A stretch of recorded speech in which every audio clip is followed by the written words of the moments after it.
How far would you go? Would you kill them? Everyone crossing the Channel from France to the United Kingdom is unlawfully here. Enforce our borders. Would you kill them? Would you shoot them? You have to have some grown-up approach to this. I hope you never, in your lifetime, being the kind of unsympathetic, ungenerous soul that you are, I hope you never get power. I've never been this angry on this show. Based on that reaction, you would think Habib said something completely outrageous. But then you actually hear him speak and realize he is just saying what many ordinary Brits are already thinking, and that is how she responds. A constitutional perspective. And the only way ultimately you can enforce your borders is physically. So we must do what the Belgians did, which is develop a capable body of people with all the right equipment, with the right boats, drones, intervening devices and so on, to stop the boats in the Channel and make sure they go back to France. There is no antidote to physical border enforcement. It is the only thing that will work. Yasmin. Oh, maybe we should shoot them.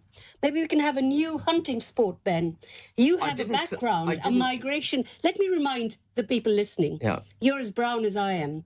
Though I know quite you're as brown as me. Not, yeah, yours is artificial. Well, so never forget who you are. Secondly, you've had your day. I'm speaking now. What's my now. ethnicity got to do with protecting the civil society? Because that is your country? Heritage. And if there had been so people... you're saying I should let foreigners into this country because I'm... Stop. No, but it's a fundamentally flawed principle on which you're arguing. You can come back when she's made a point. Can you be polite? I was being polite. No, you're not. No, be polite and let me speak. We never hear...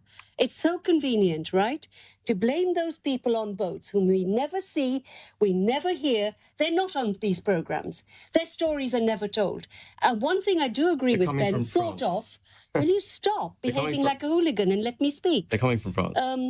We could try and understand how our overseas interventions have resulted in some of this. A lot, I think somebody told me, a migrant group told me, 68% of the boats are coming from Libya, set off from Libya. Who destroyed the state of Libya, tell me, and made it into a complete basket case? Who did it? Gaddafi. No. Under him, like him or not, the state functioned. He did not have boats coming into Europe from there. If you thought that was a strawman argument, just wait until you hear what she says next. Even if everything she said were true, even if the UK were responsible for all the world's problems, and even if everyone arriving by boat were not criminals, does that mean it is fair that people who pay smugglers to skip the queue are allowed to stay and are supported while doing so? Now listen to Ben Habib's straightforward response to the small boats crisis, and then listen to her surprising reaction to what he says. The only way to stop people coming is to stop them coming. Sorry. How far would you go? Would you kill them? I would enforce our borders. Would you kill them? Would you shoot them? Yasmin, Yasmin, listen.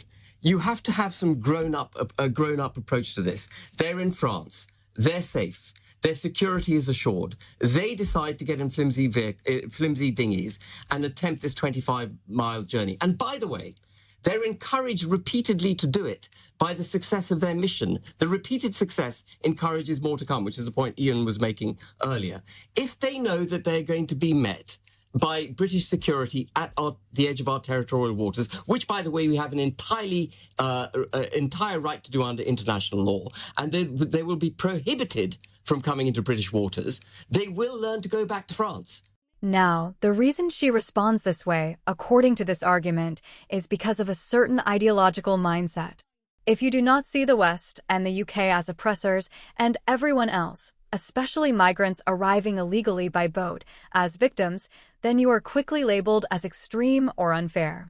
It is the same pattern where people get called far-right regardless of what they actually say about immigration.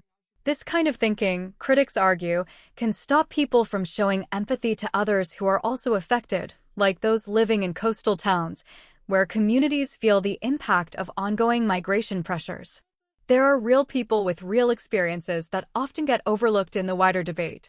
Names like Rhian White, Wayne Broadhurst, and Govinda Jail are often mentioned as examples that people can look into themselves. The criticism here is that while compassion is often talked about, it is not always applied equally to everyone involved. And this final clip is where the discussion becomes even more intense. Everyone crossing the channel from France to the United Kingdom is unlawfully here. None of them are here legally. That's not true. Their claims should be They have entered the country illegally. They have entered the country illegally. Their claims should be processed. Right, well, in the But I hope you never get power, Ben. I hope you never, in your lifetime, being the kind of unsympathetic, ungenerous soul that you are, I hope you never get power. I've never been this angry on this show. Yasmin. The way you talk about human beings is atrocious. The nation state of the United Kingdom nation itself state. faces an existential threat as a result no of the threat. policies There's being no threat to pursued us. by There's no government. threat. The government We are at the doing moment. fine. They said that when we came. Shall I tell you, when Ugandan nations came, this was the same language used. And do you know how many Americans have come into our country in the last 6 Yasmin. months? Do you know how many Americans have entered our country and are living here and working here? No, tell Go me. check the figures. Go check the figures. well, how many? Huge numbers. Well, how many? Well, you're asking him how many. No. You've got to No, tell I'm me just how many. saying there's a vast influx like there was. I wrote a book a few years ago called Who Do We Think We Are? And in that year, and I can't remember, it was about 9 years ago, there were more American migrants in this country than there were Jamaicans. Nobody spoke about them. Why is ethnicity? What is They come from ethnicity? a country where they don't need to But leave. why does ethnicity loom so Trump. large in your mind, To Yasmin? Trump. What Yasmin Alibi Brown and many people like her fail to understand, according to this argument, is that you cannot have compassion without strength and justice. How can you show compassion to people fleeing real war-torn countries and offer them a safe place to live if you cannot even guarantee that safety? If you cannot secure your own borders and keep out individuals with criminal backgrounds, how do you ensure safety for those who are genuinely in need?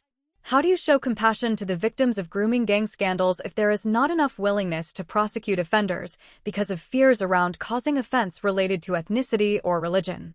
How do you support victims of female genital mutilation if there is hesitation to confront the issue directly or address practices that may come from certain regions? Between 2015 and 2023, tens of thousands of GP appointments in the UK identified cases of female genital mutilation. The question being raised is whether this is a domestic issue alone or whether it is also connected to immigration patterns over recent decades. This is why, critics argue, figures like Yasmin do not speak for all migrants or immigrants. Many immigrants, including second-generation individuals, believe that real compassion requires strength. To offer a safe and functioning society for others to come into, there must first be stability and security. If a country wants to remain welcoming, and the UK has long been seen that way, it must also ensure that it remains safe and prosperous. There is also the view that integration matters, that people coming into a country should adapt to shared norms so that social cohesion and safety can be maintained. At the same time, some argue that no country is obligated to carry the burden of the entire world. When people travel through multiple safe countries before reaching the UK, it raises questions about how migration systems should be managed. The broader argument being made is that stronger border control and tackling smuggling networks could reduce dangerous journeys and help bring more order to the system. The goal, from this perspective, is to maintain a stable, united, secure, and prosperous nation. To illustrate the point, a comparison is often made. If someone entered a private home uninvited and made demands, it would not be accepted. The argument suggests that similar concerns about control and boundaries apply at a national level as well.